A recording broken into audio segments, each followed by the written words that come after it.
Eu acredito que já esteja gravando. Deixa eu só confirmar aqui. Para mim já está gravando já. Tá, né? Pronto. Uhum. Bom, amigas, vamos lá.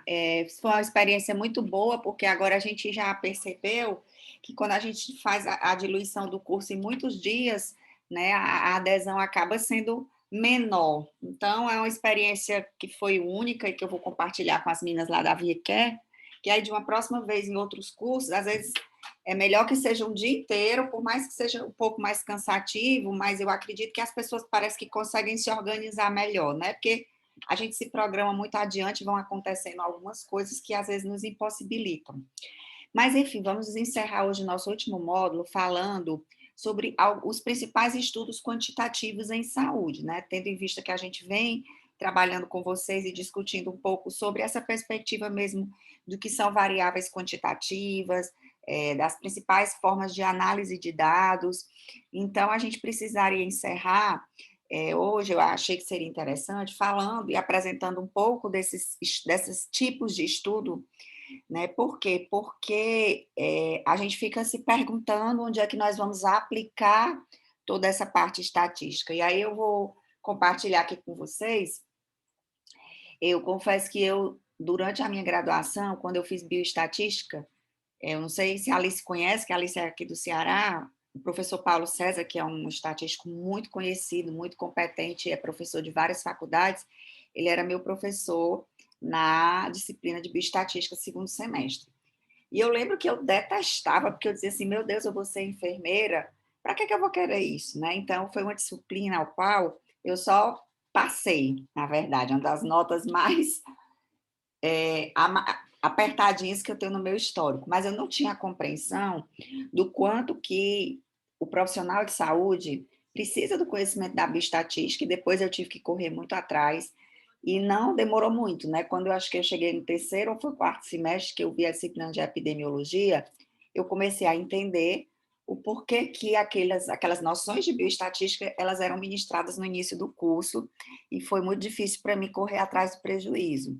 Então, essa parte estatística, para nós, né, profissionais da saúde, mesmo que a gente não deseje ser pesquisador, mas enquanto consumidores da literatura, enquanto pessoas estudiosas e que a gente precisa estar por dentro de todo o processo natural, né, da doença, para poder entender como é que ela se comporta, entender algumas coisas, para traçar algumas estratégias de atuação, a parte estatística, né, a bioestatística, ela é um componente essencial nos estudos epidemiológicos, né? Então, esses estudos quantitativos em saúde que nós vamos falar hoje são basicamente os estudos epidemiológicos, né, que se apresentam para nós como uma forma de investigar, de apresentar fatores, causas, tentar predizer alguns condicionantes de saúde. Então, as doenças no homem,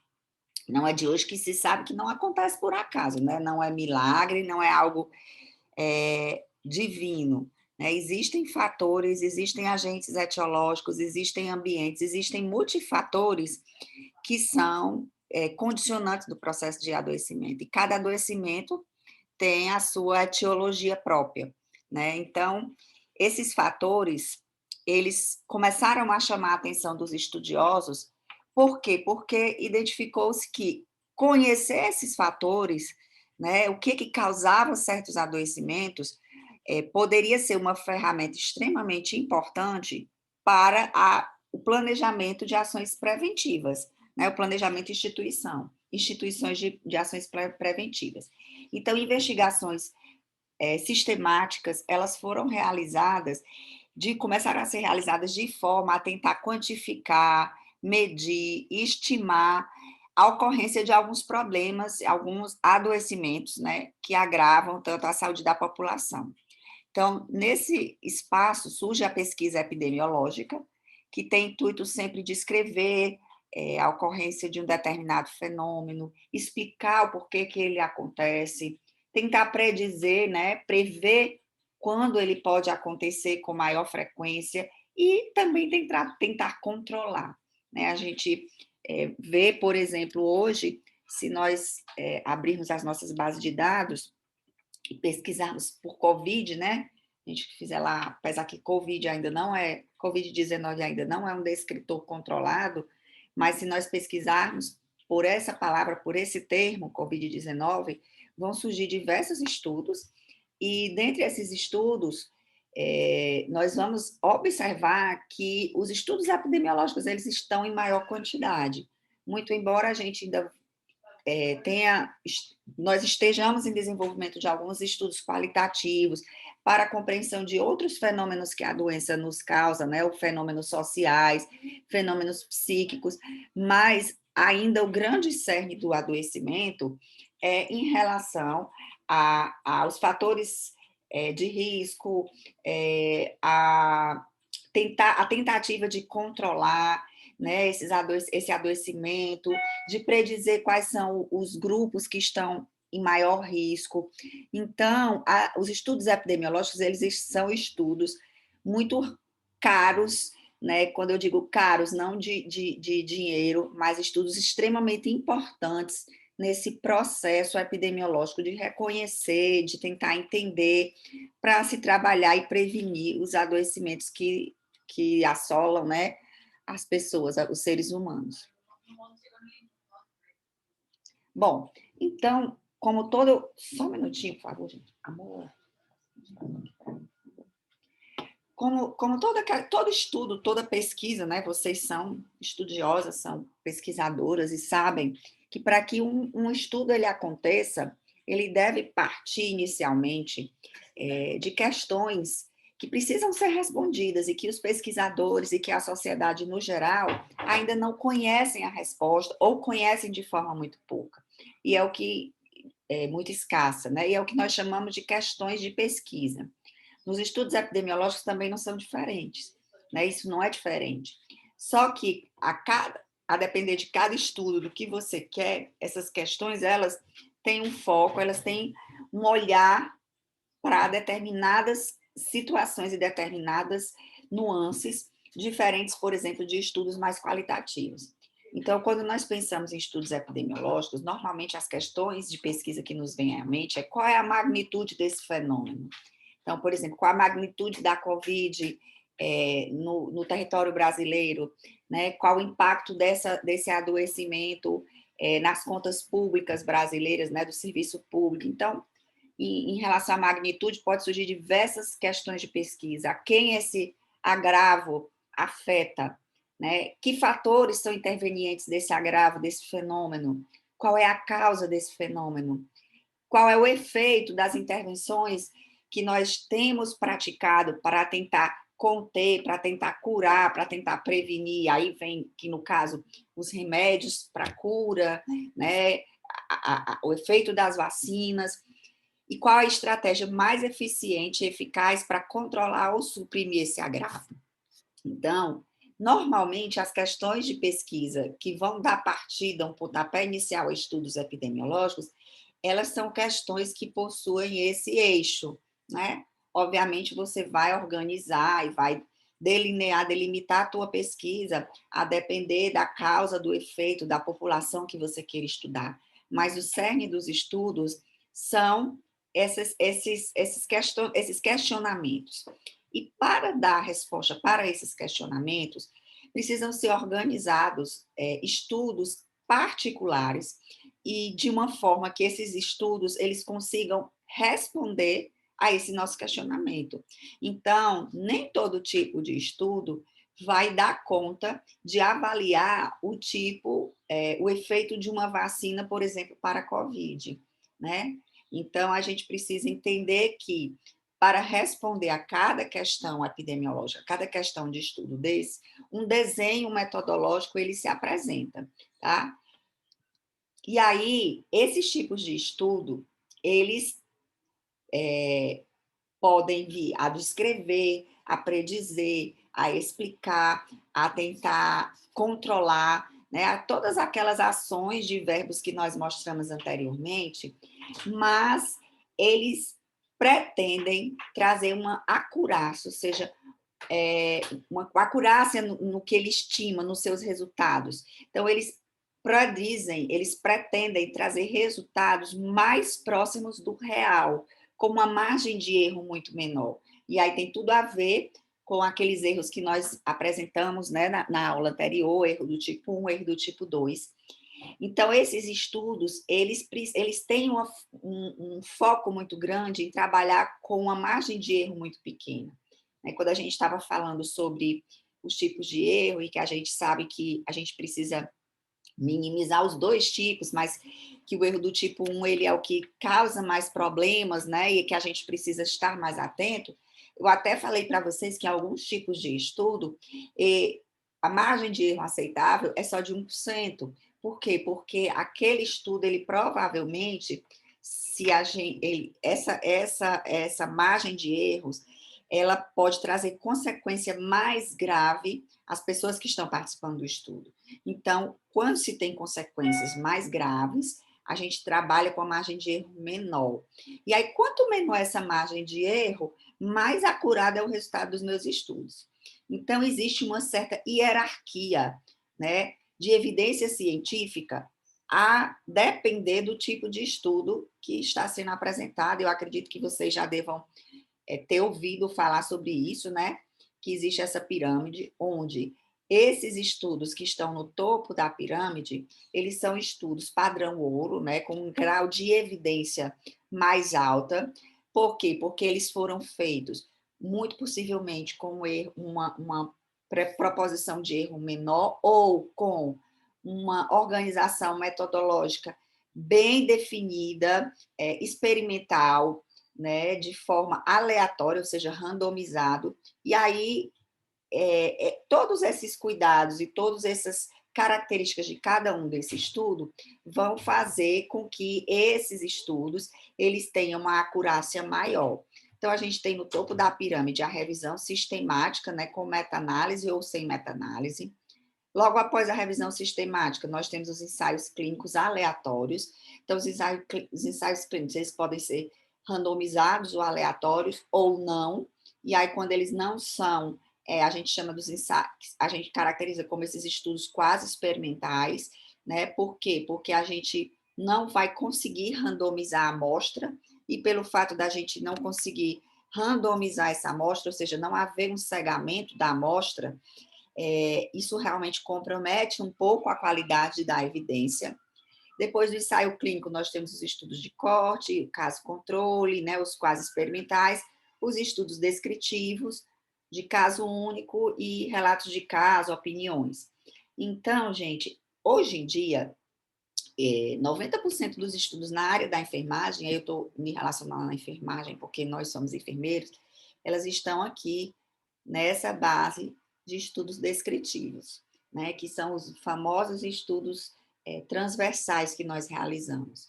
E eu não estou aqui para dizer estudos ecológicos, né? Eu não estou aqui para dizer que esses estudos descritivos eles não têm nenhuma função e nenhum valor. Óbvio que eles têm muito valor, até porque uma grande parte dos outros estudos analíticos, explicativos, eles nascem de questões que são apresentadas pelos estudos descritivos, tá? Então, hoje nós vamos discutir um pouco mais as características de cada um desses estudos, né? Dos descritivos até os ensaios clínicos, né? Como nós tínhamos muito, eu acabei deixando um pouco de fora os estudos de caso, porque os estudos de caso, eles não têm nenhuma ou quase nenhuma evidência científica, a não ser que sejam estudos de casos de fenômenos muito raros, e aí eles, na verdade, não trazem uma estatística própria, né? Eles podem ter uma avaliação estatística a depender do N, mas em sua grande maioria, por serem raros, eles acabam se apresentando de uma forma bem mais descritiva.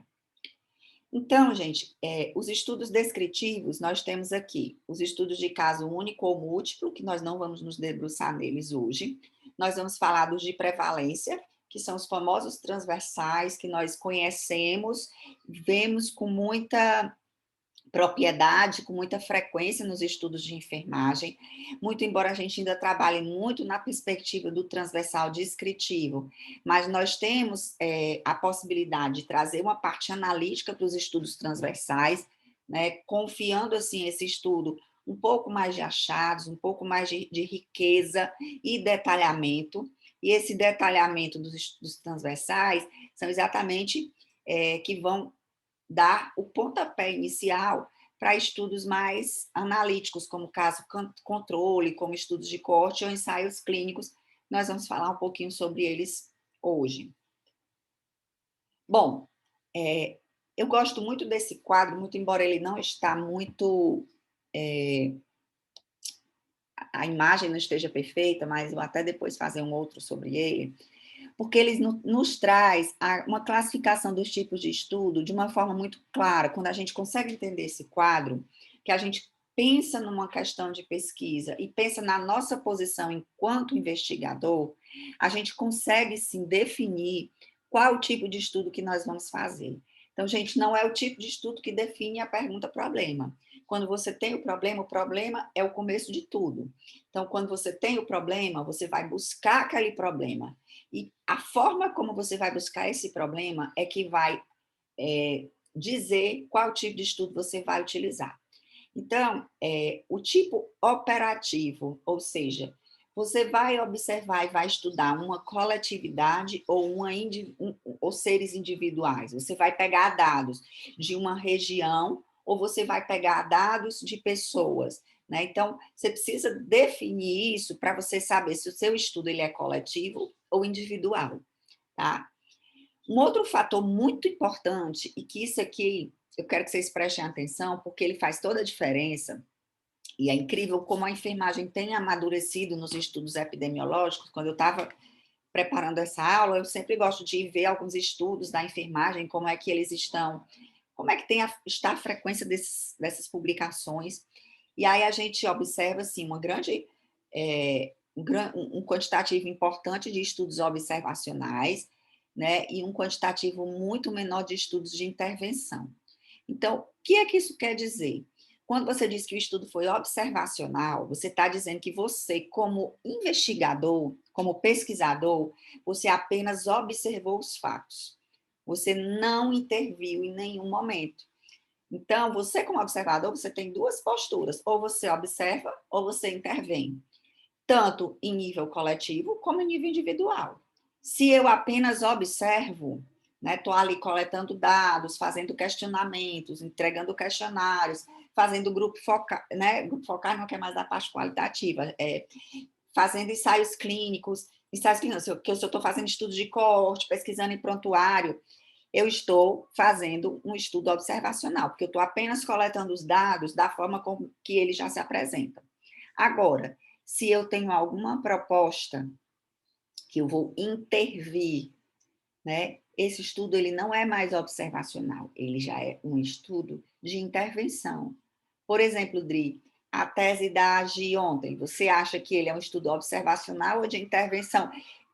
Se você for pensar que ele é um estudo epidemiológico, né? Que ele não se caracteriza assim, mas em relação à postura da Gisele com a tese dela, você acha que ele é observacional ou intervenção?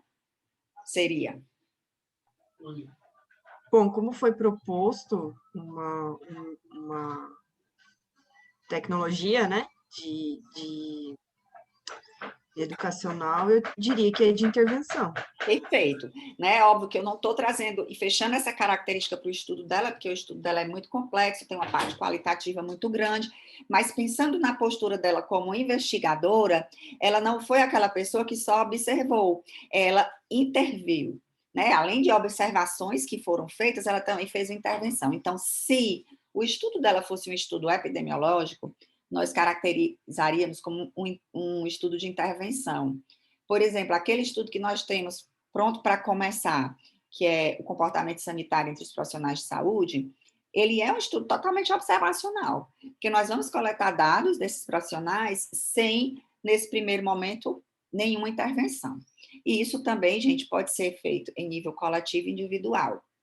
E aí, eu tenho que pensar na minha referência temporal. A referência temporal, ela diz que o estudo é transversal ou longitudinal. O que é transversal? É que se atravessa, é o estudo naquele recorte de tempo único que você está fazendo aquela pesquisa. Quando eu orientava alguns alunos na graduação, eu vi alguns erros, que eu participava de mais bancas anteriormente, todo estudo o povo dizia que era transversal. Ah, professora, mas o estudo transversal não é aquele que é feito no único recorte de tempo? Aí eu disse, gente, se vocês pararem para pensar, todo estudo é feito em algum tempo, concorda? O estudo transversal, eu cheguei a ler estudos qualitativos se caracterizando como transversal, porque era feito em um único espaço de tempo. O estudo transversal, gente, ele é uma característica exclusiva dos estudos epidemiológicos. E ele é realizado num recorte temporal, num único recorte, não necessariamente precisa ser no mesmo dia, né? Mas pode ser um estudo transversal de 1 ano, de 6 meses. O que é que vai ser diferente o transversal do longitudinal? Ah, Manu, quer dizer que um estudo que você faz durante 1 ano, ele pode ser caracterizado transversal? Pode. O que é que vai caracterizar a transversalidade desse estudo e não a longitudinalidade? É porque no estudo transversal você vai captar os dados daquele indivíduo apenas uma vez. Então, vamos supor, nós queremos fazer um estudo que nós vamos avaliar o comportamento sanitário de enfermeiros no Brasil inteiro. A nossa perspectiva é de desenvolver e fazer uma coleta com enfermeiros do Brasil, a maior quantitativo possível, né? Calcular um N e tal. Nós não vamos conseguir capturar esses dados todos em uma semana, em um dia. Então, muito possivelmente, nós vamos levar um recorte temporal maior, 6 meses, 7 meses, não sei quanto tempo vamos levar para conseguir aprender todos esses dados. Mas mesmo com esse tempo esticado, será um estudo transversal. Por quê? Porque cada pessoa só vai ser entrevistada, só vai responder o questionário, só vai participar uma vez. Então, ela vai fazer a resposta dela naquele momento, naquele único momento, ele vai trazer aquela resposta dele. Né? Então, ele vai ver sobre os impactos sanitários, de comportamento sanitário na vida dele, naquele único momento em que ele está respondendo o instrumento de coleta de dados. Já o estudo longitudinal é aquele estudo que não precisa ser feito durante anos, mas o estudo longitudinal é um estudo onde você acompanha aquele sujeito de pesquisa, seja ele um grupo ou um indivíduo, em vários momentos. Então, vamos pensar aqui, por exemplo, o estudo longitudinal da COVID. Então, um estudo de tendência ou de série temporal. A COVID surgiu no primeiro semestre do ano passado, e aí a gente poderia ver as pessoas que... Desculpa, gente, é porque ao vivo é assim, tem esses relances. Então, a gente poderia ver, por exemplo, em determinado local, alguma pesquisa, avaliar alguns dados com uma comunidade que tivesse tido COVID em março, abril e maio de 2019. Se agora, em março, abril e maio de 2020, eu fizesse as mesmas perguntas ou um acompanhamento para ver, por exemplo, se essas pessoas ficaram com alguma sequela, eu estaria fazendo um estudo longitudinal. Por quê? Porque eu estou investigando os mesmos sujeitos ao longo do tempo mais de uma vez.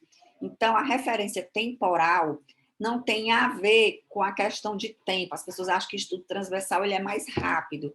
Não, ele pode inclusive demorar muito, a depender da quantidade de pessoas que você vai coletar dados. E um longitudinal, ele pode até ser mais curto que um transversal. Porque, por exemplo, eu posso pegar os alunos que tiveram COVID na UFC no mês agora de fevereiro. Então, eu faço lá a entrevista com eles, vejo qual o exame que ele fez, os sintomas que ele sentiu, e posso, daqui a 30 dias, examiná-los novamente, coletar dados novamente para saber se já assumiram os sintomas, se fizeram novos exames, se houve mudança nos exames, se tem se ficou com alguma sequela, e de novo em abril. Então, eu posso fazer um estudo longitudinal em 3 meses, e eu posso fazer um transversal em 1 ano.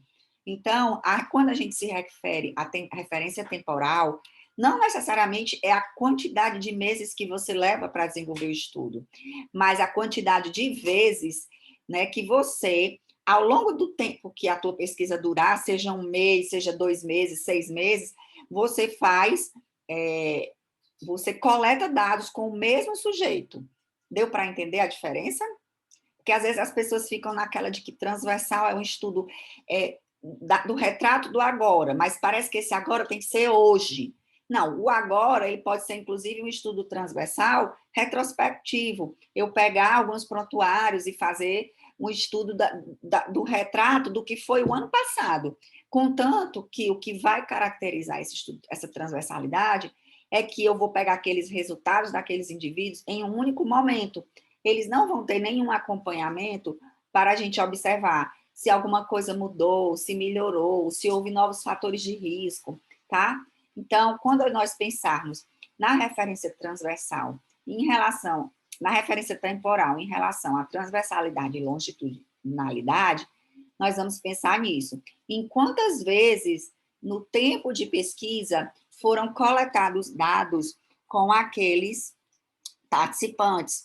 Então, gente, os inquéritos ou surveys, né, aqui a nível individual, que são os estudos que nós realizamos com mais frequência, são esses estudos mesmo que nós fazemos, descritivos, onde a gente vai buscar o retrato, o acontecimento naquele determinado espaço de tempo com aquela população, né, com aquelas pessoas. Já os estudos de corte, caso controle, ensaio clínico, eles são estudos longitudinais, porque eles procuram analisar, entender melhor alguns fenômenos, porque eles procuram avaliar se aquelas intervenções, por exemplo, no caso do ensaio clínico, foram realizadas com sucesso, tiveram algum sucesso, daí eles têm que avaliar o antes, o depois, ou muitas vezes o antes, o durante, o depois. Então, cada pessoa ou cada grupo, no caso de ensaios comunitários, vai ser investigado mais de uma vez. Então, eu quero que vocês tenham isso aqui em mente, porque isso aqui tem tudo a ver e é a base do entendimento para esses estudos esses tipos de estudo epidemiológico, porque aí a depender, por exemplo, da referência temporal, nós vamos saber se um estudo ele pode calcular a prevalência, pode calcular a incidência ou pode calcular as duas coisas. Lembrando que incidências são os casos novos de determinados agravos, né? E prevalência são os casos novos mais os casos já existentes. Bom, então vamos começar falando um pouco Ô, sobre... Manu, Oi.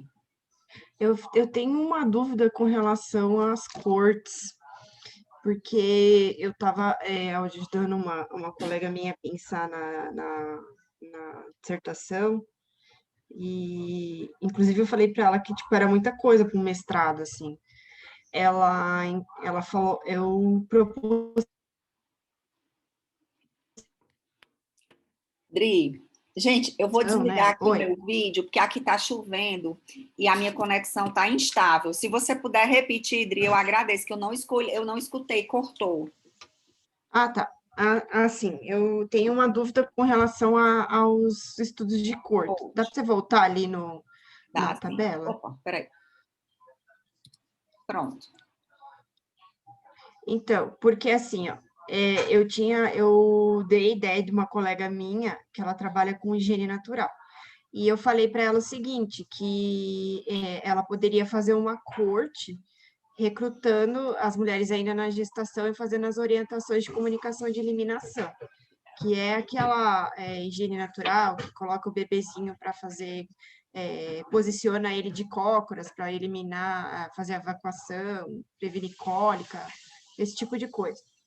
E daí eu falei para ela que ela poderia observar recrutar essas mulheres ainda na gestação e observar, fazer uma intervenção ou uma orientação. Ah, mas daí seria de intervenção.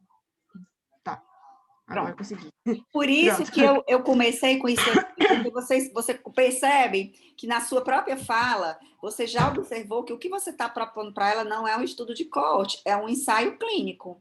Uhum. Né? Porque ela vai fazer uma intervenção. E aí, assim, Uhum. a gente vai falar aqui sobre os ensaios clínicos, mas a gente, quando o pesquisador intervém de alguma forma, deixa de ser uma coorte e passa a ser um ensaio Vai ser clínico. um saque. Não, e eu falei para ela ainda, dá para você fazer uma corte e recrutar essas mulheres, e daí fazer orientação da comunicação de higiene para prevenção das cólicas, né, nos 3 primeiros meses de vida do bebê, e daí fazer um acompanhamento, tipo, faz essa orientação no primeiro mês, né? Ou na saída do hospital, depois com 3 meses, depois com 6 meses, depois com 1 ano, A sua e ideia daí. é fantástica. A grande coisa, só que você se equivocou, foi o tipo de estudo, que não é uma Aham, coach, é um ensaio clínico. é um ensaio clínico. Tá. Porque ele é Não. longitudinal, como você está propondo aí, que ao longo do tempo Aham. ela vai fazer várias intervenções, né? Assim, vai fazer várias avaliações. Só que Na verdade, ela vai fazer uma intervenção, uma que seria intervenção, no mas ela grupo, vai mas ela vai avaliar essa avaliar. intervenção, né, ao longo do É. tempo, longitude, por isso que é longitudinal, porque ela faz uma Aham. intervenção naquele momento zero, e depois, em vários momentos, ela vai ter uma nova coleta de dados com aquelas mesmas mulheres para avaliar se aquela intervenção gerou algum resultado. Não é isso? Então, você está Exatamente, isso fazendo a mesmo. descrição de uma intervenção de forma longitudinal. Então, onde é que ele se encaixa? Ensaio clínico. Ensaio clínico. Que aí, Ah, no caso beleza. dela, seria um ensaio de um grupo só, do tipo antes e depois.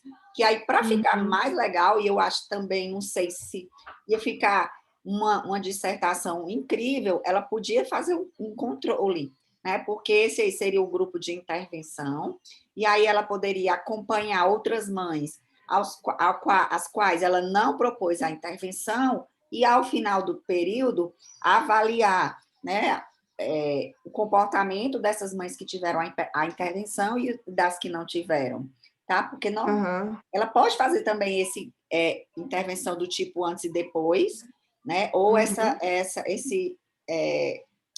com esse grupo controle, tá? Então, por isso que eu gosto de começar sempre mostrando isso aqui, porque nós Uhum. temos perguntas de partida fantásticas, nós temos insights, né? E caminhos muito às vezes até muito claros, como você apontou esse da sua colega, mas às vezes pela falta de segurança do tipo de estudo, a gente toma para si um tipo de estudo, adota um método, e aí esse método ele não é o mais eficaz, tá? Porque na verdade, ele não é o mais correto metodologicamente, né? Então, no caso que você está propondo para ela, é isso aqui. Por quê? Porque em algum Aham. momento ela vai intervir.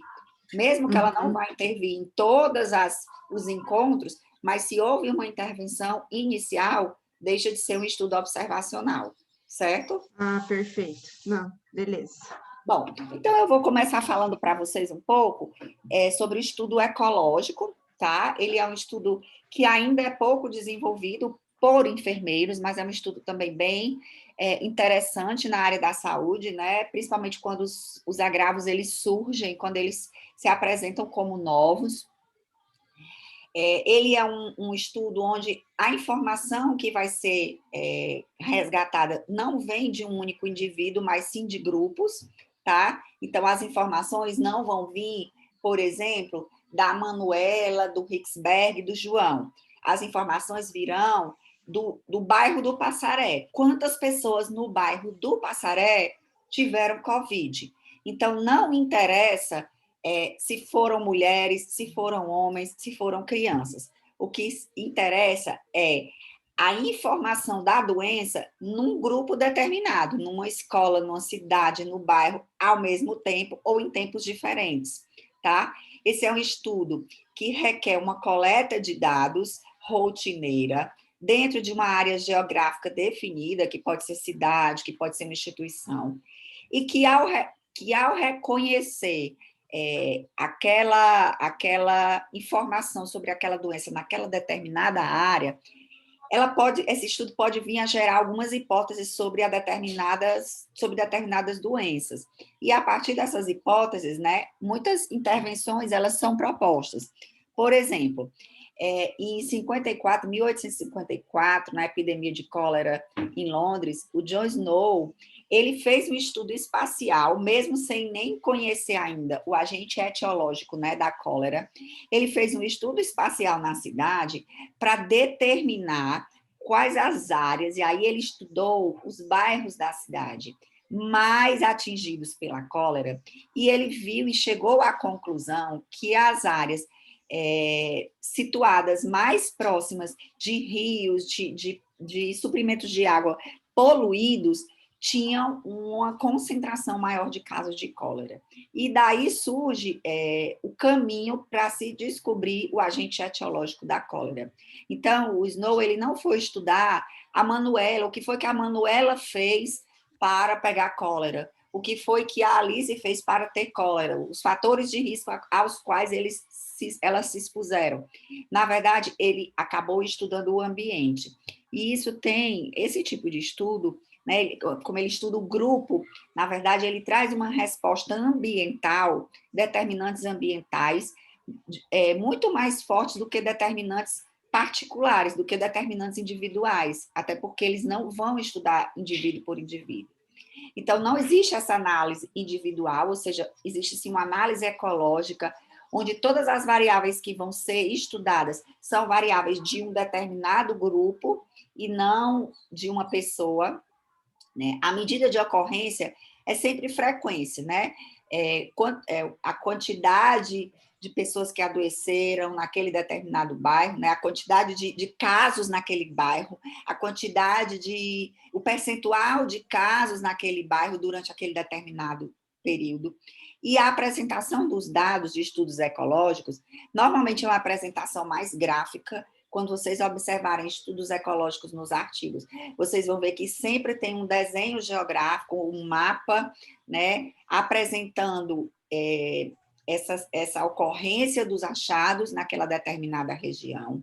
Eles vão trabalhar muito com comparação de indicadores, e a medida de correlação apresentada nesses estudos a medida de associação, ou seja, desculpa, é a correlação. Então, eles vão sempre correlacionar, por exemplo, a quantitativo de pessoas que adoeceram por cólera naquela determinada área, com o nível de poluição da água.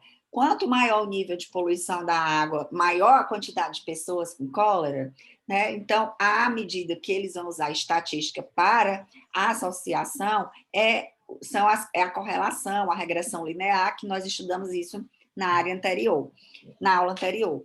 E aqui, nesse tipo de estudo, só vão poder ser avaliadas variáveis contínuas, ou seja, variáveis numéricas. Lembre aqui que nós estamos dizendo que esse tipo de estudo só trabalha com frequências. Então, as frequências são o quê? São números. É o percentual de pessoas adoecidas naquela região, é a quantidade de pessoas adoecidas, é o nível de poluição da água, né? Então, é um tipo de estudo epidemiológico que nós só poderemos trabalhar com variáveis contínuas.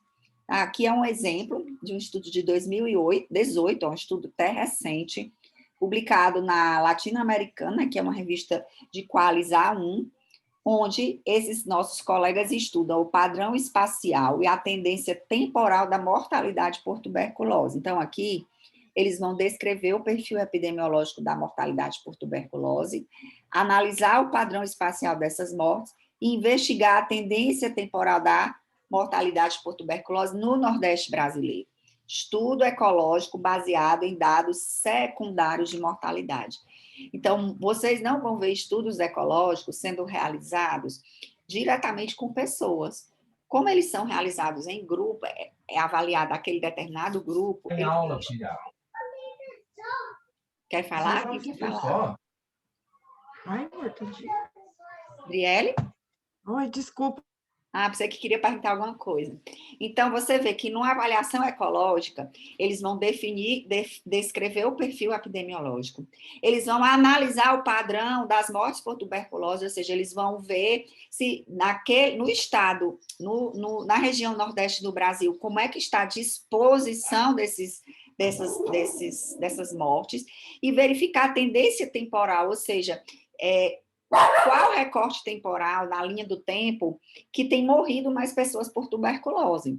Então, o estudo ecológico ele é um estudo extremamente rico nessa perspectiva epidemiológica e é sempre baseado em dados secundários. Então, esse aqui é um dos resultados que nós iremos encontrar, né, lá no artigo. Então, por exemplo, ele cita que em Natal ele divide por distritos, distritos de saúde, Norte 1, Norte 2, que é como, no nosso caso, é como se fossem as nossas regionais, e ele apresenta os casos de óbito pelos distritos. Então, quando a gente olha para cá, nós percebemos que o distrito Norte 1 e Norte 2, e o Leste e uma parte do Oeste, são os distritos onde tem uma concentração, uma densidade muito alta de óbitos. Né? O que nos faz pensar, por exemplo, aqui, ó, o Distrito Sul, essa parte do Distrito Leste já tem uma densidade muito baixa. E aí, obviamente, para os pesquisadores, para as pessoas, os gestores que conhecem bem a parte geográfica, né, a delimitação, a distribuição geográfica desse município, fica mais fácil tentar entender, por exemplo, por que será que são bairros, locais onde tem bairros mais aglomerados, mais populosos, né? Se são bairros onde o sistema de saúde tem menos unidades, ou seja, se a estratégia de saúde da família não cobre essa área, né? Para daí, então, a gente vê a fragilidade da busca ativa junto a essas pessoas. Enfim, é um estudo que vai trazer para o gestor, para o profissional de saúde, uma possibilidade de leituras, né, para que a gente possa, daqui, da leitura desses resultados, traçar um plano de ação, de intervenção, ver o que pode ser feito na tentativa de minimizar, de diminuir esses óbitos, tendo em vista que a tuberculose é uma doença tratável, né? O tratamento existe cura gratuito pelo SUS, então esse é um estudo extremamente importante. Então, as vantagens de estudo ecológico, né? Ele é um estudo de baixo custo e rápida execução, porque os dados eles estão disponíveis nas bases de dados, né? Do SIM, do SINASC, SINAM, IBGE, qualquer dado de base de dados que nós tenhamos. Frequentemente, como ele é um estudo que a gente mensura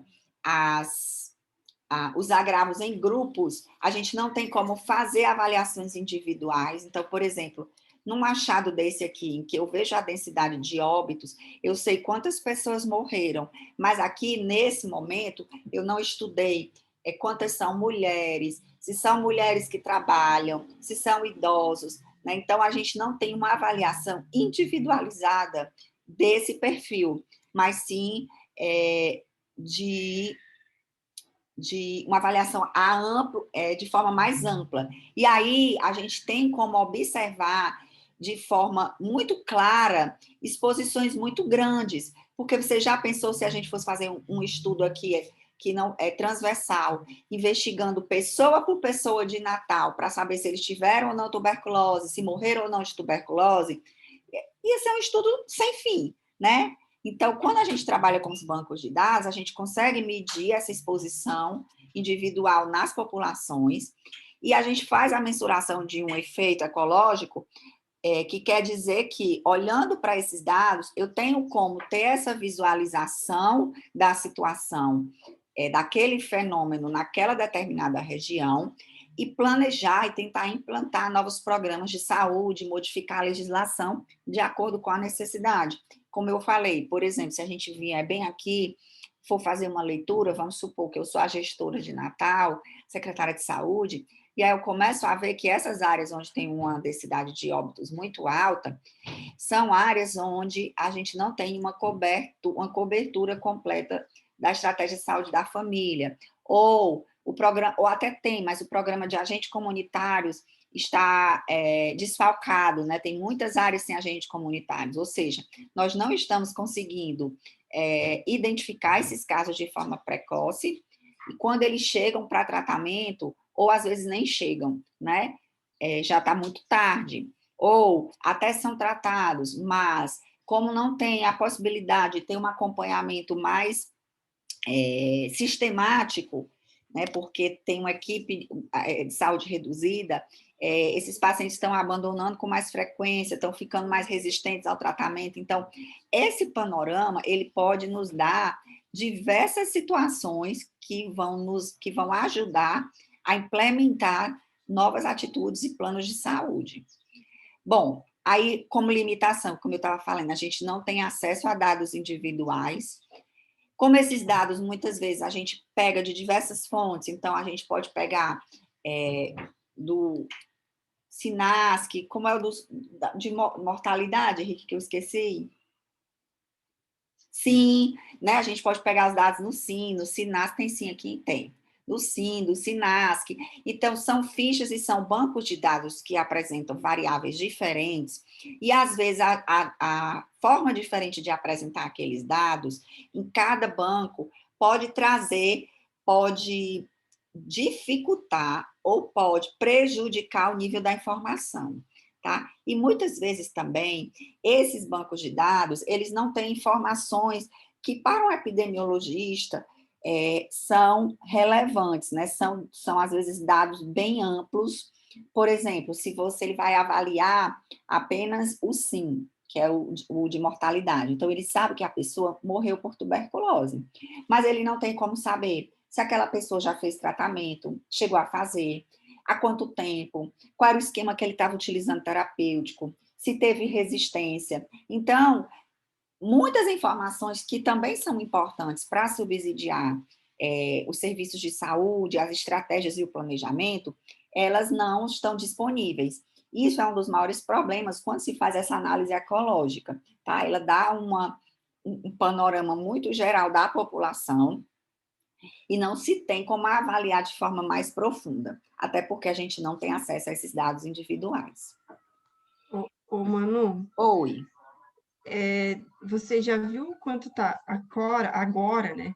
Que fora daqui, fora do Brasil, está muito mais avançado essa questão do Big Data em relação aos dados da saúde, né? Inclusive, até o Einstein agora está fazendo uma pós-graduação sobre essa coisa de minerar dado, sabe? Justamente, acho que por causa dessa falha, porque ainda tem muito... na hora que você vai notificar essas coisas, são poucas as informações e dificilmente você consegue minerar os dados de forma que seja bastante informação, assim, né? Não, com certeza uma das maiores dificuldades que nós temos para realizar esses estudos secundários, né, com dados secundários, é a qualidade dos registros, né, a qualidade dos registros que são incipientes, que se perdem muito. A nossa subnotificação é um problema muito sério, gente. Então, assim, eu lembro que tem algumas coisas que nós só vamos aprender quando nós temos uma maturidade profissional maior, infelizmente, né? Não deveria ser assim, nós deveríamos sair prontos da faculdade, mas eu senti uma coisa que eu ficava danada de raiva, perdão da palavra, quando chegava da Secretaria de Saúde, um bolo de investigações, né, de notificações, para que eu fosse fazer visita domiciliar para completar aquela informação, porque às vezes o que acontecia? Um determinado paciente da minha área, ele no final de semana era atendido pelo hospital, e ele, vamos supor, tinha sintomas de tuberculose, ou suspeita de dengue, e aí, óbvio, eles tinham que notificar, só que o pessoal do hospital, nunca notificava completo, fazia a ficha, preenchia a ficha de notificação praticamente só com o nome da pessoa, às vezes o endereço pouco e ruim, e aí pelo endereço, eles, quando chegava na Secretaria de Saúde, eles conseguiam identificar a que área, né, a que equipe de estratégia de saúde da família aquele indivíduo pertencia. Eles mandavam a notificação, a ficha para a gente, para que a gente fosse na casa do indivíduo, fazer uma busca ativa, e muitas vezes só para complementar a ficha. E assim, eu me lembro que eu ficava chateada, porque às vezes eu perdi uma manhã que eu poderia estar visitando outros pacientes, preenchendo essas fichas. Só que na época eu não tinha a maturidade para entender o quanto que aqueles dados eram importantes e o quanto que aquele trabalho era precioso, né? Então, assim, porque a partir daqueles dados mais completos é que poderia se ter o perfil, né? Um perfil mais acurado daquele, por exemplo, no caso da dengue, né? Que a gente fazia muito esse tipo de preenchimento para dengue, para as notificações de dengue, sobre a situação de dengue no Maracanã, que era onde eu trabalhava. Então, às vezes, realmente, a gente não tem a noção da grandiosidade de determinadas ações, e aí eu falo muito, assim, na estratégia de saúde da família, né, porque os enfermeiros, eles estão extremamente sobrecarregados. Eu acho, assim, que eu sou uma das pessoas que acho que deveriam ter 2 enfermeiras para cada área, porque existe uma parte clínica assistencial muito grande, E existe também uma perspectiva de gestão e epidemiológica muito grande que depende de nós, né? E aí realmente os profissionais ficam extremamente sobrecarregados e às vezes uma coisa dessas que você não faça com primor prejudica sim aquela tua comunidade, né? Mas realmente, como eu já passei, já senti na pele o que é estar na estratégia de saúde da família, a responsabilidade, a demanda. Eu digo sempre, gente, as pessoas acham que trabalhar em UTI é difícil. Trabalhar em UTI é extremamente fácil, porque você tem poucos pacientes, muito embora eles estejam gravemente com comprometimentos mais graves, mas eles estão monitorados, tem toda uma equipe multidisciplinar lá dentro, nós temos exames, aparelhagem, tudo que nos dizem, que nos apresentam o que o paciente tem. Difícil é trabalhar na estratégia de saúde da família, que você trabalha somente com o quê? Com o teu raciocínio clínico, né? E aí você tem que saber muito, você trabalha mesmo, você tem que fazer exame físico, você tem que ouvir o paciente, você tem que entender daquela situação dentro do contexto que aquela pessoa mora. Então, eu sempre achei isso, assim, que o profissional da estratégia de saúde da família é um profissional ele tem que ser um enfermeiro muito mais completo, né? Ele precisa estudar tudo, porque ele vai pegar pessoas com suspeita com comprometimento cardiopata, comprometimento renal, e aquela pessoa que está ali na tua frente com uma queixa simples, teoricamente, que chega para te mostrar, sei lá, um exame que ele fez há 2 meses e que se você, óbvio, não é você que vai fazer diagnóstico nem nada, mas geralmente nós enfermeiros somos a primeiro contato dessa pessoa com o posto, né, com o serviço de saúde. Se você não sabe, se você não tem conhecimento, você pode muitas vezes ocorrer de mandar aquela pessoa para casa, quando na verdade ele precisa de muito mais coisa, né? E aí, sem contar também nessa perspectiva de compreensão epidemiológica, que nós somos nós que alimentamos tudo isso, né? Então, isso é. Mas, Manu, tem uma falha ali também, né? Que é a integração do sistema, né? Sim, A com gente certeza. não tem integração do sistema. E às vezes, Nenhuma. aqui, eu não sei como é que é aí no Ceará, mas aqui em Curitiba a gente tem um sistema, né, que a unidade de saúde alimenta e que não é interligado, por exemplo, com o atendimento hospitalar público. Ou seja, se o meu paciente, eu sou a enfermeira da unidade de saúde e o meu paciente foi atendido no HC, por exemplo, eu não vou saber se ele não me contar. Então, essa falha também de integrar todo o sistema e unificar todo o sistema é muito grande. E parece que a gente ainda está muito longe. Parece que eu vou morrer e não vou ver um sistema unificado. Não, com Porque certeza. Dri, você falou aí também, sem contar do nosso grande problema do sistema de referência e contra-referência, né? Não tem como. exatamente. É uma Eu quando estava na emergência pediátrica, tentava entrar, a gente fazia um trabalho totalmente tipo de braçal mesmo, de você ligar na unidade de saúde, falar com o enfermeiro, explicar a situação, porque uma simples carta não era o suficiente. Então, tem todo esse sistema que não é unificado. Eu acho que seria fundamental se o enfermeiro da unidade básica soubesse o que foi feito no hospital, assim, e o mesmo acontecesse. Quantas vezes esse paciente foi até a unidade de saúde? Qual que é a medicação que a unidade de saúde prescreveu? Quais foram os exames realizados que não precisariam ter, então, ser coletados no hospital? Poderia ter, sabe? Esse tipo de coisa ainda é muito falho no sistema de saúde e parece que não vai ser resolvido em tão pouco tempo, assim, sabe? Com certeza, Dri, olha, tinha uma coisa que me aborrecia demais, era quando, por exemplo, a gente sabia que o pré-natal de alto risco, gestantes com o pré-natal de alto risco, eles deveriam ser referenciados, né? Então, parecia que as pessoas estavam se livrando de um a menos quando eu tenho que caminhar para o hospital, quando, na verdade, essa pessoa continua, essa mulher deveria continuar sendo acompanhada também pelo posto, juntamente com o pré-natal de alto risco, né? Porque ela não deixa de ser cliente ali do posto, de estar sob a sua responsabilidade. Mas, enfim, eu acho que a gente pensar nisso, a gente realmente se sensibiliza. Eu tenho buscado, quando a gente coloca os alunos no internato, eles nunca se interessam por essa parte epidemiológica e de gestão, né? Eles vão muito para a parte clínica, eu sei que é um desejo, é uma angústia, mas é super importante a gente sensibilizá-los para a necessidade, sim, desse conhecimento epidemiológico, porque faz toda a diferença. Bom, E são eles que vão fazer essa mudança lá na frente, né? com certeza. Perfeito. Bom, aí nós temos aqui o outro tipo, que é um dos nossos mais conhecidos, nossos queridinhos, que é o estudo transversal. É o estudo onde eu vou ver a causa e o efeito, ou seja, a exposição e a doença de um determinado momento da população, certo? Então, esse tipo de estudo é um dos estudos mais frequentes na enfermagem, né?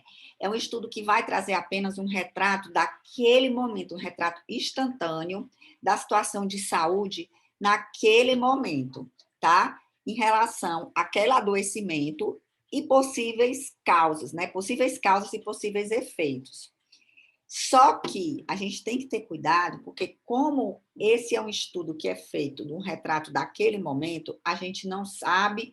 Alguns livros até dizem assim, o estudo transversal, ele bate na questão do ovo e da galinha, quem veio primeiro, né? Então, a gente não tem como saber se o paciente tem a doença, a pessoa tem a doença, no caso, porque ele teve uma determinada exposição, ou se aquela exposição já veio proveniente de um adoecimento, tá? Então, a gente sabe que a gente, no estudo transversal, vai estudar um determinado grupo, que nesse grupo nós vamos encontrar pessoas que tenham um determinado desfecho ou não. No caso, o desfecho é sempre a variável que a gente quer estudar, tá? E aí a gente vai ver naquele momento que fatores são intervenientes àquele processo de adoecimento. Então, a gente pode fazer algumas associações no estudo transversal, mas um dos grandes problemas dos estudos transversais é que nós não vamos poder dizer que afirmar, inferenciar que aquela exposição foi que causou aquele agravo. A gente pode fazer a inferência que a pessoa com aquele agravo com aquela exposição, tem tantas vezes mais chance de ter aquele agravo, mas a gente não pode dizer que foi aquele agravo que causou aquela doença. Os estudos transversais também são chamados de estudos seccionais, estudos verticais ou estudos de prevalência. Tá? Então, quando você vê um estudo transversal que ele não traz, pelo menos, que ele só vem se referir a um período de tempo, mas não traz nada de prevalência, né? Minimamente a prevalência esse estudo tem que trazer, tá? Então, você define uma população que você vai estudar. Por exemplo, nós fizemos uma pesquisa que foi publicada há pouco tempo, acho que é até um desses exemplos que eu vou colocar aqui, sobre a prevalência de lesão por pressão em trabalhadores de saúde, né? Lesão por pressão por dispositivo médico em trabalhadores de saúde agora durante a pandemia. E aí nós disparamos para enfermeiros, técnicos, médicos, e aí essa coleta de dados veio. Nós tivemos pessoas que usaram EPIs e não tiveram lesão. Nós tivemos que tiveram lesão. Nós tivemos pessoas que usaram o EPI e não tiveram nenhuma lesão.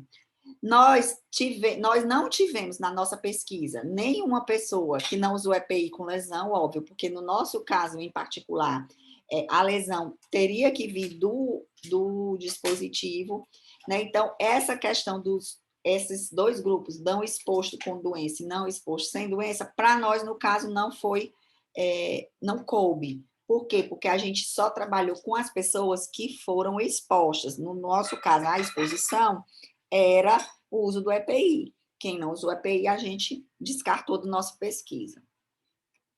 Então, no estudo transversal, a medida de ocorrência é a prevalência do efeito nos expostos e a prevalência não nos expostos. Então, no nosso caso lá, nós calculamos a prevalência das pessoas, né, que usaram EPIs e que tiveram lesões. Em relação à associação, medidas de associação, o que nós vamos trabalhar lá é a razão de prevalência, né? Ou seja, a prevalência relativa, é outra terminologia. O que é a razão de prevalência? Razão de prevalência é a prevalência, por exemplo, das pessoas que foram expostas, né, às que não foram expostas, do adoecimento de quem foi exposto e quem não foi exposto. E uma outra medida de associação que a gente pode trabalhar é a odds ratio, ou a razão de chances, que não é, gente, a mesma coisa de risco. Tem uma coisa que vocês precisam, que eu não sei se vocês já sabem, mas a gente precisa ter essa clareza, que a razão de chance não é a mesma coisa de risco, tá? A gente usa risco quando a gente vai trabalhar em estudos que tenham a possibilidade de calcular a incidência.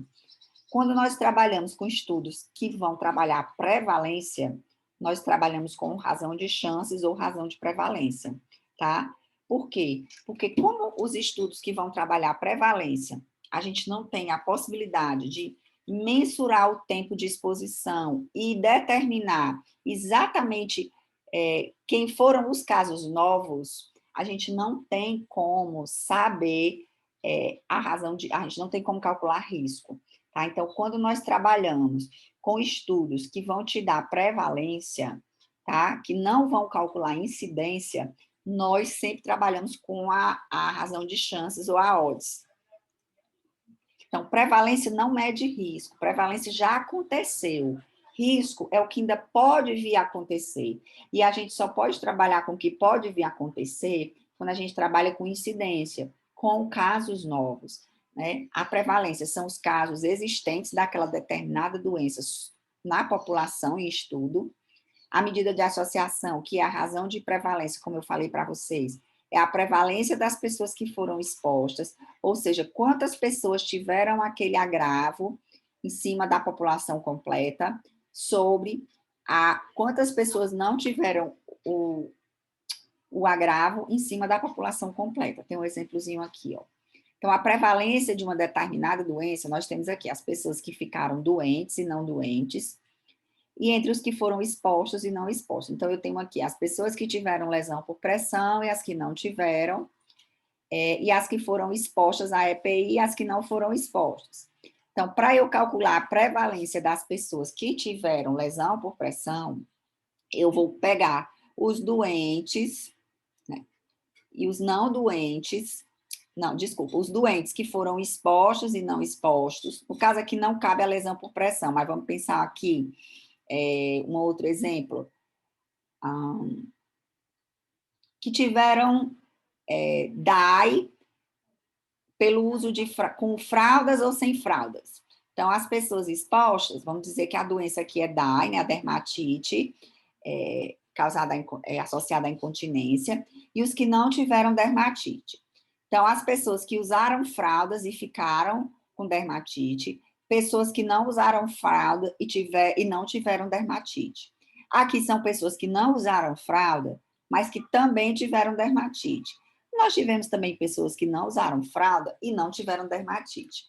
Então, a prevalência da doença, que é a dermatite, eu vou calcular em cima de todas as pessoas que ficaram doentes, que foram pessoas que ficaram doentes usando fralda e não usando fralda, dividido por toda a população.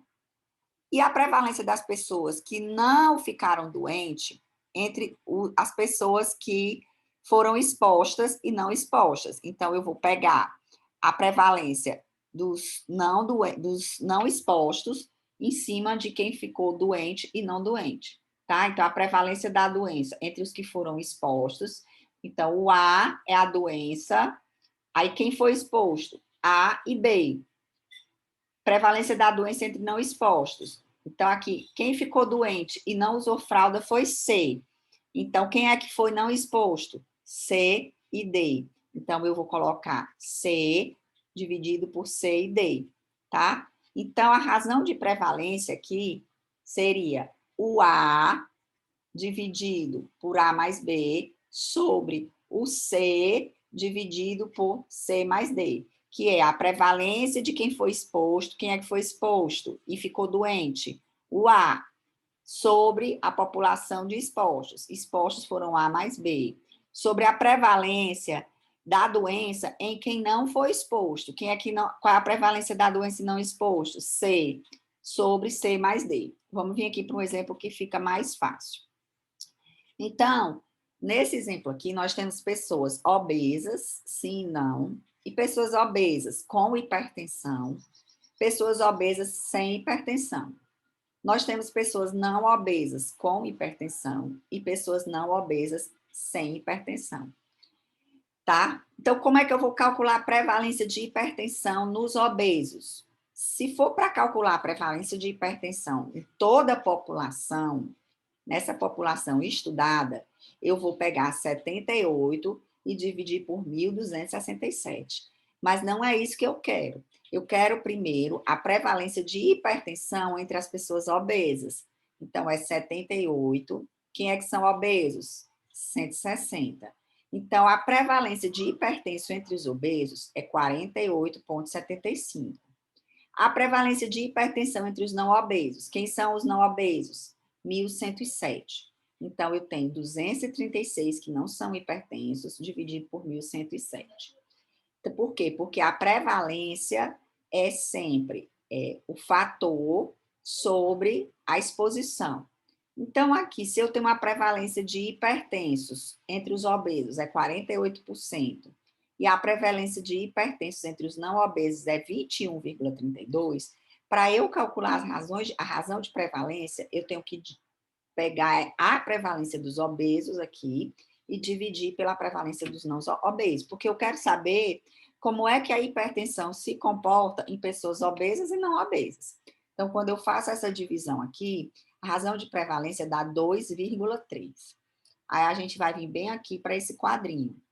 Quando nós temos uma razão de prevalência igual a 1, quer dizer que a prevalência é igual para quem é obeso e quem não é obeso. Então, não tem diferença, não tem nenhuma associação de obesidade com a hipertensão. Porque, por exemplo, se aqui tivesse dado 50% e aqui 50%, eu iria ver que tanto tem hipertensão em quem não é obeso, como tem a mesma quantidade de hipertensão em quem é obeso. Então, não haveria diferença de pessoas do quadro de hipertensão relacionada à obesidade.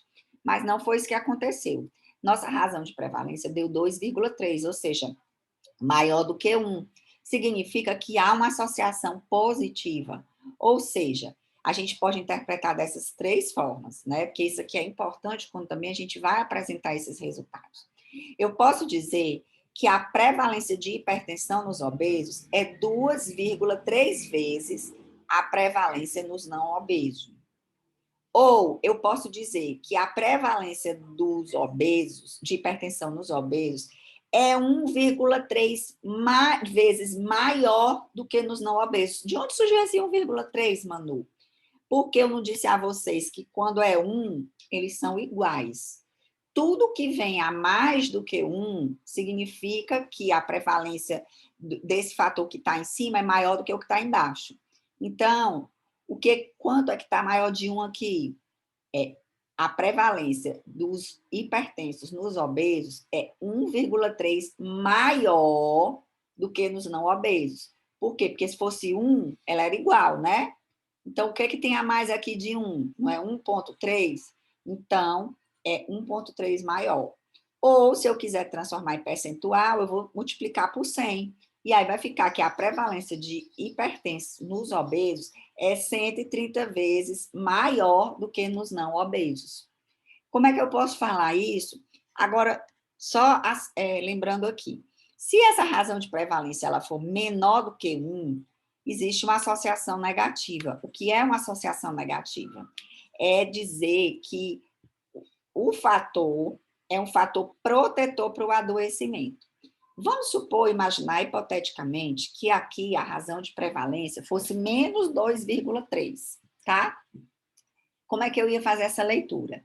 Eu ia dizer que a prevalência de hipertensão nos obesos é menos 2,3 a prevalência dos não obesos. Ou seja, a prevalência de hipertensão nos obesos é 1,3 vezes menor do que nos não obesos. Ou seja, estaria me dizendo que quem é obeso tem menos chance de ter hipertensão do que os não obesos. Ou seja, estaria me dizendo que a obesidade seria um fator protetor. Então, quando a gente fala em associação negativa, significa dizer que aquele fator, aquela intervenção, aquela situação que você está estudando, ao invés de ser a causa para o adoecimento, ele é um fator de proteção, tá? Então, sempre lembrar disso. Quando a razão de prevalência der negativa, significa que aquele fator que você está estudando, ele é um fator protetor. Uma outra coisa que eu posso associar é a razão de Odds, né? Normalmente, a razão, todos esses cálculos, essas fórmulas, vocês não precisam saber porque é só colocar no programa lá e ele calcula, mas vocês precisam entender e fazer essa leitura. Quando eu chego lá, que vejo, que peço para calcular a odds dessa minha medida aqui, ele vai dar que essa odds é 3,51. Então, como é que eu faço essa leitura? Que a chance dos hipertensos de ter hipertensão para os obesos é 2, é isso mesmo. Lembra que se a chance for 1, elas são iguais, né? Se o resultado for 1, é porque eles são iguais, não tem diferença. Então, tudo que se sobrepõe, que passa de 1, quer dizer que é maior, porque aqui, no caso, a relação é positiva. Então, a chance dos hipertensos de ter hipertensão entre os obesos é 2,5 vezes maior do que nos não obesos. E a chance de ter hipertensão nos obesos é 250% vezes maior do que nos não obesos. No caso aqui, se eu quiser dar em valor de frequência, né, de percentual, é só multiplicar por 100. Então, gente, chance não é a mesma coisa de prevalência. Oi. Eu acho que eu perdi o fio da meada aqui. Eu não entendi de onde que saiu o 2,5 vezes ali. Pronto, olha só. Vamos sempre lembrar, nessa mesma perspectiva da razão de prevalência, ela serve para odds, ela serve para qualquer tipo de associação que você vá estudar, ou de correlação. Não sei se você lembra da aula passada, quando eu falei de correlação negativa, que pode dar um número negativo, significa dizer que enquanto um diminui, o outro aumenta. Então, aqui no caso, eu sempre vou estar lembrando dessa associação aqui. Quando esses indicadores forem igual a 1, é porque não tem diferença. Eles são iguais. Se são iguais, não tem nenhuma associação. Se ele é maior do que 1, ele tem uma associação positiva, ou seja, quer dizer que quanto mais aquele agravo, maior a chance. Aqui no caso, a prevalência, e aqui no caso, a chance. Então, quando a gente calculou a razão de odds, né, que no caso, se vocês forem ver, aqui está bem ruimzinho de ver, mas é só multiplicar aqui em x, 78 por 871, dividido por 82 por 236. Não precisam vocês saberem disso, que vocês não vão calcular odds. Quem vai fazer isso é o SPSS e outros aplicativos. Mas ele vai te dar essa resposta aqui, ó, Adriele, 3,5. Então, a odds dessa associação é 3,51. Então, o que é que ela está me dizendo? Quando é 1, não diz que são iguais? Então, se essa odds aqui fosse 1, eu ia dizer que a chance de ter hipertensão é a mesma chance, a chance de ter hipertensão nos obesos era igual, né? Só que essa odds não foi 1, ela foi 3,51. Então, o que excede 1? Né? 2,5? 3,51 menos 1 não dá 2,51? Então, você sempre vai diminuir o 1 daqui, porque o 1 ele não entra, ele não conta para a gente, porque se tiver o 1, significa dizer que eles são iguais. Então, se eles são iguais, não tem associação. Então, eu sempre diminuo 1. Aqui não era 2,3, aí eu não diminuí 1, ficou 1,3, aqui da mesma forma. A odds deu 3,5. Eu faço o desconto do 1. Pronto, aí eu descontei o 1. Agora então, entendi. o que eu quero dizer? Que a chance de ter hipertensão nos obesos é 2, vezes maior do que nos não obesos. Porque é 2,5 vezes maior, porque o 1 é igual. Então, o que ultrapassa o 1 é 2,51 no caso, né? Ou, se eu quiser trazer em forma de percentual, eu multiplico por 100. Então, essa é a forma Perfeito, de você perfeito. fazer a Agora entendi. leitura de uma odds, tá? Bom, e aí nós temos as grandes limitações dos estudos transversais, né? Que nós não temos, como a gente faz um recorte daquele determinado momento, a gente não tem, por exemplo, aqui no caso, de saber se os hipertensos, eles são mais obesos por serem hipertensos ou se tornam hipertensos por serem obesos, nessa população que nós estudamos aqui. Por quê? Porque não tem uma relação de tempo da doença, ou seja, da hipertensão, com a obesidade. Aqui a gente não tem como ver essa relação de tempo, por quê? Porque eu estou fazendo esse estudo num único recorte temporal, num determinado momento. Então, eu não tenho como afirmar que esse paciente, um desses pacientes aqui, ó, da hipertensão, eles só tiveram hipertensão depois que ficaram obesos, ou eles já eram hipertensos antes de serem obesos, e a obesidade foi uma consequência, veio depois. Esse estudo aqui, ele não me dá esse tipo de possibilidade de fazer esse tipo de inferência.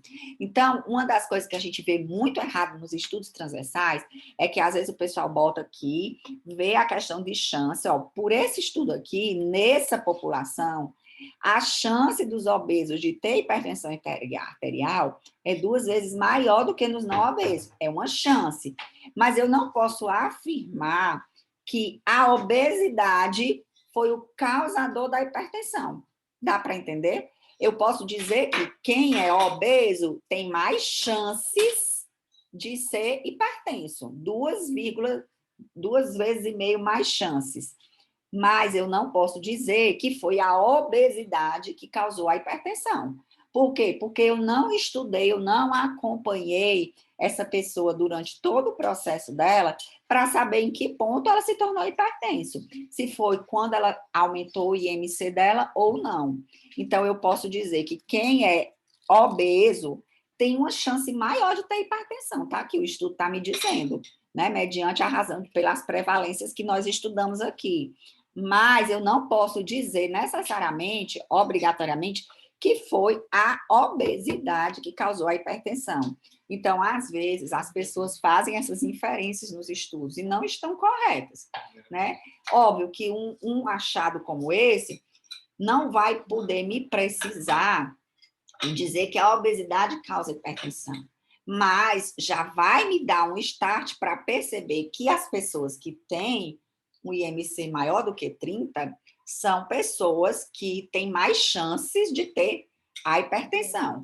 Aí é como eu disse, os estudos transversais, eles disparam perguntas para os estudos, como é que se diz? Por exemplo, estudos de coorte, ou ensaios clínicos, porque aí eu posso ver assim, eu quero ver realmente se a obesidade, aqui eu estou vendo que as pessoas obesas têm mais chances de ter hipertensão. Mas será que é porque a obesidade realmente causa hipertensão? Então, eu vou aqui escolher um grupo de pessoas que tem o IMC dentro do normal, vou acompanhar ao longo da vida, né, com acompanhamento sistemático, observar se houve nesse grupo aumento de peso, né? Se teve, o pessoal foi desenvolvendo obesidade, e se eles desenvolveram, nesse determinado momento da obesidade, eles adquiriram a hipertensão. Mas também, esse estudo de coorte, quando eu estou acompanhando a obesidade, a gente precisa estudar vários outros fatores, sabendo que a hipertensão é uma doença multifatorial. Porque eu também não posso só olhar para a obesidade e, de repente, eu vejo que aquela pessoa que é obesa, ela também fuma, né? Então, eu tenho que ter cuidado com esses fatores confundidores, porque senão eu não vou saber realmente se essa hipertensão veio da obesidade ou veio do tabagismo, tá? Então, a escolha da definição da população vai depender da pergunta-problema, da característica. Eu preciso ter uma amostra representativa daquela população que eu desejo estudar, para que esse estudo transversal ele aponte um resultado mais confiável, um resultado mais robusto. E eu também tenho que ter cuidado com esses efeitos confundidores. Eu acho que eu até citei para vocês na aula passada também um estudo muito conhecido transversal, que foi realizado sobre doenças coronarianas e que eles encontraram associação entre o uso de café e problemas cardíacos. Então, observaram-se que as pessoas que tinham problema cardíaco tomavam muito café. E aí foram logo fazendo essas inferências. E a gente não pode fazer isso. Primeiro, por quê? Porque foi feito um estudo só num determinado tempo, e, na verdade, o café ele foi um fator confundidor para os fumantes, né?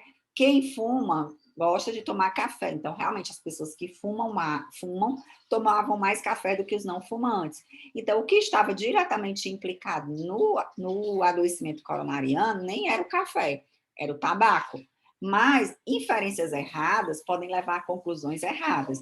E a gente tem que ter muito cuidado disso nesses estudos transversais, né? Para que a gente não faça inferências erradas e que a gente lembre que o estudo transversal, ele não tem como dizer a causa e o efeito. Ele traz fatores intervenientes, fatores que estão transversais, que podem estar ali, naquele momento, junto com aquela doença. E aí, aqueles fatores que estão naquele momento junto com aquela doença podem te levar a suposições, a outras hipóteses e a necessidade de outros estudos que possam, sim, determinar se aquela hipótese é a causa daquele efeito. Por exemplo, se eu faço esse estudo aqui em vez de obesidade e hipertensão, é o uso de fraldas e a dermatite,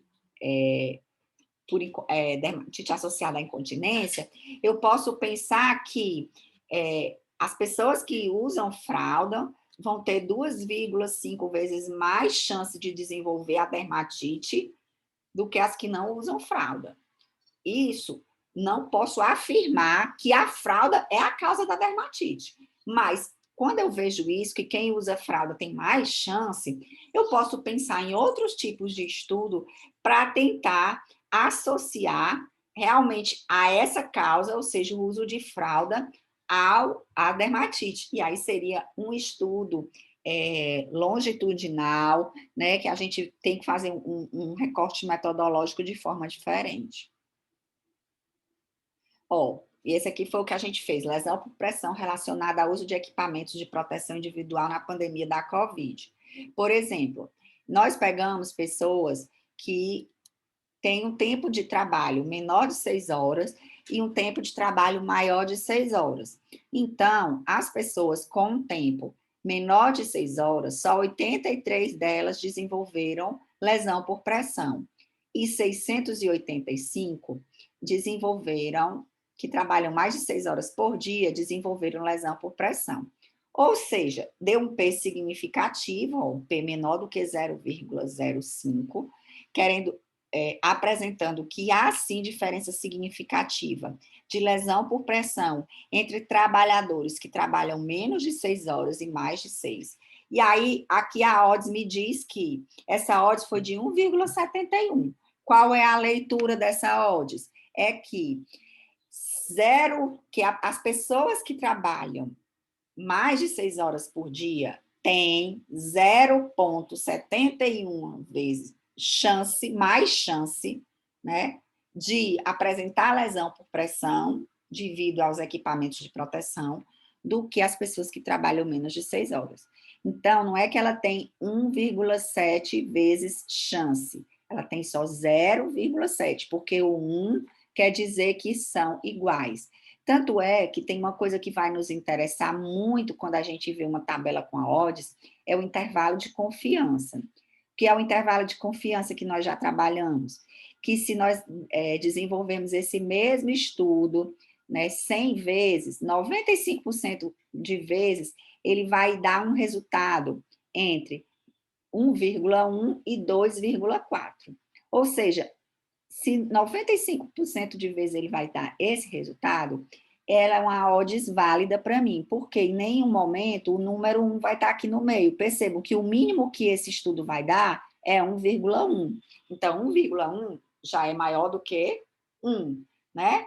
Então, é um estudo válido. Agora, mesmo que eu tivesse dado esse P com essa odds, e se aqui meu intervalo de confiança fosse, por exemplo, 0,9 a 2,4, significaria dizer que se eu repetisse 100 vezes esse estudo, em 95% das vezes ele iria dar entre 0,9 e 2,4. Só que entre 0,9 e 2,4 tem o número 1. Então, quero lhe dizer que pode acontecer de 95% das vezes, esses achados aqui dá igual a 1. E se dá igual a 1, ele não é interessante, porque ele quer dizer que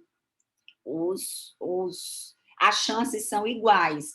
Então, aqui, eu posso fazer a leitura de que as pessoas que trabalham mais de 6 horas, elas têm 71% de chance de desenvolver, a mais de desenvolver lesão por pressão do que as pessoas que trabalham menos de 6 horas.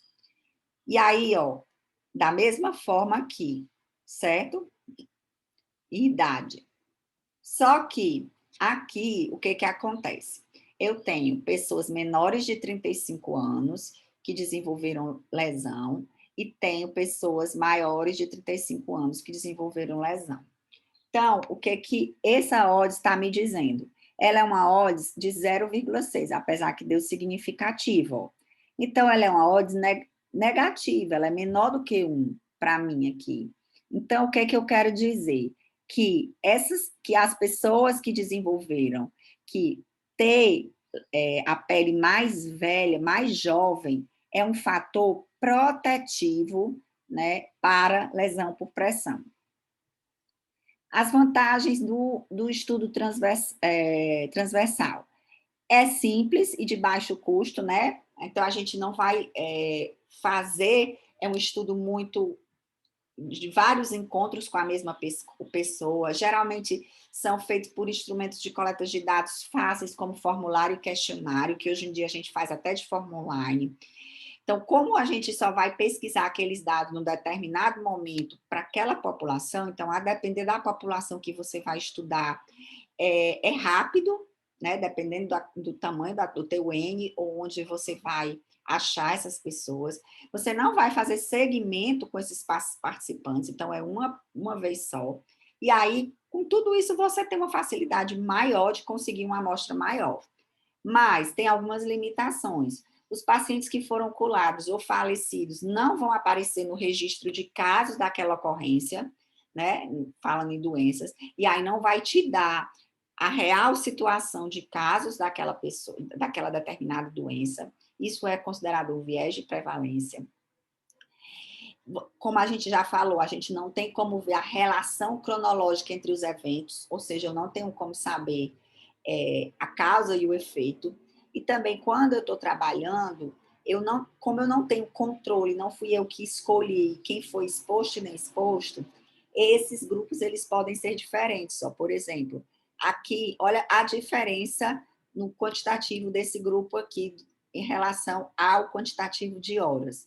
Né? Então, há uma diferença muito grande e isso pode, a depender do que você esteja investigando, essa diferença pode limitar muito a tua eficiência estatística, a tua acurada estatística, que a gente vai ver mais para frente, que esses estudos mais preciosos, esses estudos mais com desenho quantitativo mais,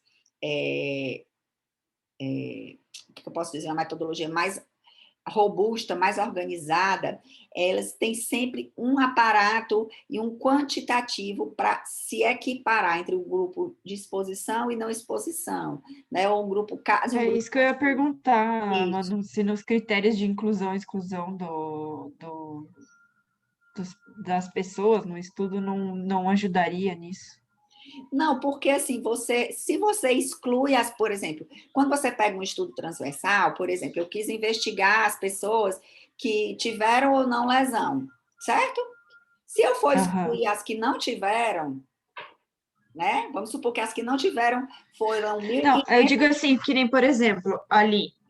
naquele estudo ali, se vocês tivessem colocado só pessoas de 35 anos a menos, assim, digamos que seja uma pele mais jovem, Pronto, aí entende? eu já Tipo, estaria fazendo um viés na minha escolha, porque a gente sabe que fisiologicamente a pele mais jovem ela tem características que são mais resistentes às lesões, né? Então eu já estaria trazendo uhum, um viés para o meu estudo, entendeu? Por isso que no estudo entendi. transversal a gente acaba conseguindo uma amostra maior, mas a gente não tem como ter esse controle quantitativo em quem tem a doença e quem não tem. Então, é o que Uhum, aparecer. Então, muitas vezes você faz um estudo com 1.500 pessoas para determinar se dentro dessas 1.500 tem um determinado agravo. Aí, dentro dessas 1.500 só 5 tem e 1.450 não tem. Então, isso pode uhum, acontecer, não invalida o teu estudo, até porque a estatística ela não vai trabalhar com os números absolutos, né? Ela vai ter outra relação matemática, mas isso pode limitar muito essa eficiência, né? Pode trazer limitações muito grandes ao estudo.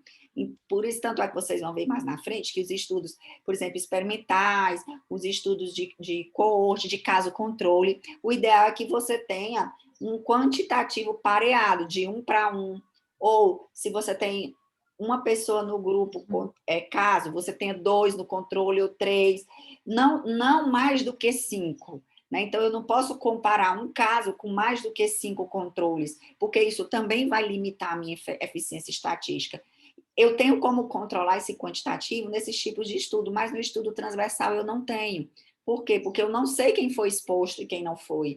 Eu não sei quem tem a doença e quem não tem. Eu vou jogar para todo mundo e depois que eu fizer esse levantamento é que eu vou saber, entendeu?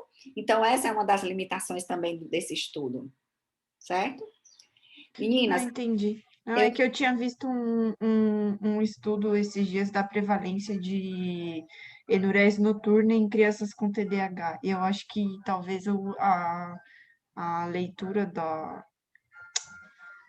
do método de pesquisa não seja talvez a ela quis calcular prevalência, só a sabe? prevalência. Né? E se ela quis calcular só a prevalência, não tem problema. Mas para ela calcular a prevalência, o estudo de prevalência é isso mesmo. Eu tenho que pegar, eu vejo lá 1.500 crianças e 50 tem enurese noturna. Então, eu divido 50 por 1.000 e chego até a prevalência. Ok. Mas se eu vou trabalhar com a razão de chances, eu tenho que ter essa divisão entre quem teve enurese e quem não teve, e aí ver quais são os fatores. Se a enurese tem a ver com a ingesta hídrica, tem a ver, sei lá, com o uso de fraldas, ou com ter pais separados.